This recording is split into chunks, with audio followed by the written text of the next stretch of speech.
Torniamo un attimo su Marte.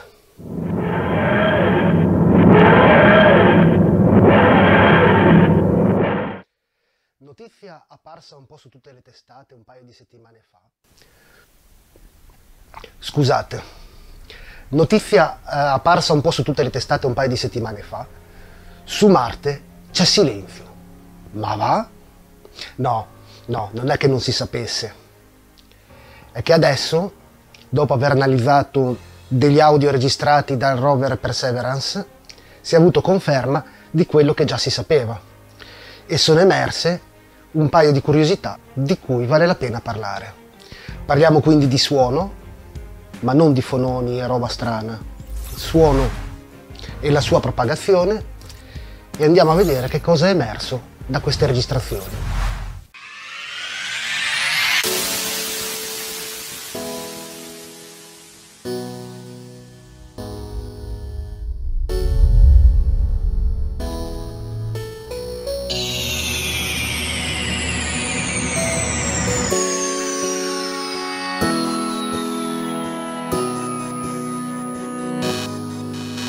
I suoni che noi percepiamo sono il prodotto delle vibrazioni che si propagano attraverso un mezzo elastico, come l'aria, per fare un esempio, a noi vicino. Nel vuoto i suoni non si propagano. Quando parlo, le vibrazioni della mia voce fanno vibrare l'aria, che fa vibrare il microfono, che percepisce il suono. Il mezzo elastico attraverso cui il suono si propaga determina alcune sue caratteristiche, ad esempio la sua velocità. Il suono è molto più veloce attraverso un solido piuttosto che attraverso l'aria, ma determina anche la distanza a cui può essere udito. Qui sulla Terra, nell'atmosfera terrestre, il suono si propaga a circa 340 metri al secondo e non c'è una grossa differenza tra la velocità dei suoni ad alta frequenza e quella dei suoni a bassa frequenza. Inoltre, l'atmosfera terrestre è abbastanza densa perché il suono si propaghi a una certa distanza anche senza bisogno di urlare. Su Marte le cose stanno un po' diversamente, la sua atmosfera è densa circa 1/100 di quella terrestre e questo ha delle conseguenze sui suoni. Dunque, ricapitolando, sapevamo già che senza un mezzo elastico in cui propagarsi il suono non si propaga, nel vuoto c'è il silenzio assoluto.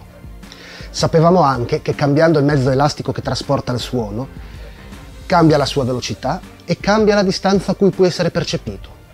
E che può farci percepire i suoni in maniera diversa, come l'elio e la voce da Paperino.